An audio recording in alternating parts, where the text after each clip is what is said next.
मुंशी तोताराम और निर्मला की शादी के बाद की कहानी अब एक ऐसे मोड़ पर आ गई थी जहां खुशियां कम और उलझनें ज्यादा थीं। चलिए देखते हैं आगे क्या हुआ। निर्मला जब ससुराल पहुंची तो उसे अपनी उम्र के बराबर का सौतेला बेटा मनसाराम मिला। मुंशी तोताराम को यह देखकर अंदर ही अंदर डर लगने लगा कि वह खुद तो बूढ़े हैं, जबकि मनसाराम जवान और सुंदर है। उन्हें डर था कि कहीं निर्मला का मन मनसाराम की ओर न झुक जाए। मुंशी जी का बदला हुआ बर्ताव।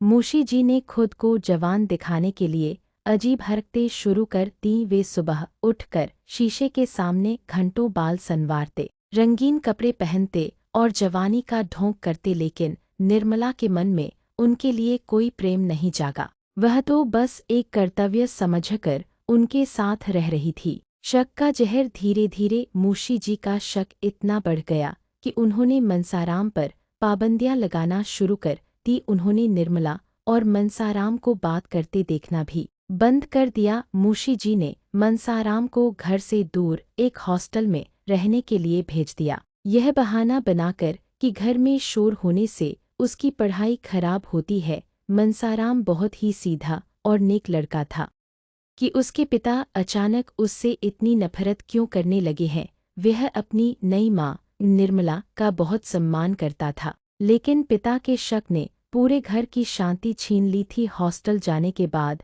मनसाराम दुखी रहने लगा और उसकी तबीयत बिगड़ने लगी। कहानी का दुखद मोड़। मनसाराम को तपेदिक टीबी की बीमारी हो गई। वह अस्पताल में जिंदगी और मौत की जंग लड़ने लगा। जब वह मर रहा था तब मुंशी तोताराम को अपनी गलती का एहसास हुआ कि उन्होंने बेवजह अपने बेटे और पत्नी पर शक किया। मनसाराम ने मरते समय भी अपनी सफाई नहीं दी, बस चुपचाप दुनिया से चला गया। मनसाराम की मौत के बाद निर्मला का जीवन और भी नर्क बन गया। मुंशी जी अब पूरी तरह टूट चुके थे और घर की आर्थिक स्थिति भी बिगड़ने लगी थी। आगे की कहानी में मनसाराम की मौत के बाद बाकी दो बेटों जियाराम और सियाराम का क्या हुआ, और निर्मला की अपनी बेटी के जन्म के बाद उसकी मुश्किलें कैसे बढ़ीं, क्या आप आगे का हिस्सा जानना चाहते हैं?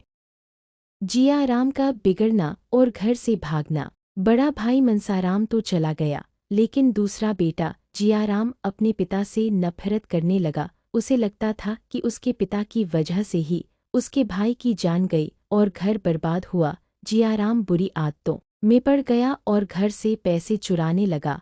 एक दिन उसने निर्मला के गहने चुराए और पकड़े जाने के डर से घर छोड़कर भाग गया। बाद में खबर मिली कि उसने आत्महत्या कर ली। तीसरा बेटा सियाराम और मुंशी जी की हालत। दो बेटों को खोने के बाद मुंशी तोताराम बिल्कुल पागलों जैसे हो गए। अब घर में सिर्फ सबसे छोटा बेटा सियाराम बचा था। मुंशी जी को डर था कि कहीं वह भी उन्हें छोड़कर न चला जाए, लेकिन किस्मत को कुछ और ही मंजूर था। सियाराम एक दिन साधुओं की टोली के साथ चुपचाप निकल गया और फिर कभी वापस नहीं लौटा। निर्मला की अपनी बेटी और गरीबी। इस बीच निर्मला ने एक बेटी को जन्म दिया। मुंशी जी अब बूढ़े और लाचार हो चुके थे। उनकी वकालत छूट गई और घर में दाने दाने के लाले पड़ गए। निर्मला, जो कभी एक सुंदर और चंचल लड़की थी, अब भूख और दुख के कारण कंकाल बन चुकी थी। उसे सबसे बड़ी चिंता अपनी नन्ही बेटी के भविष्य की थी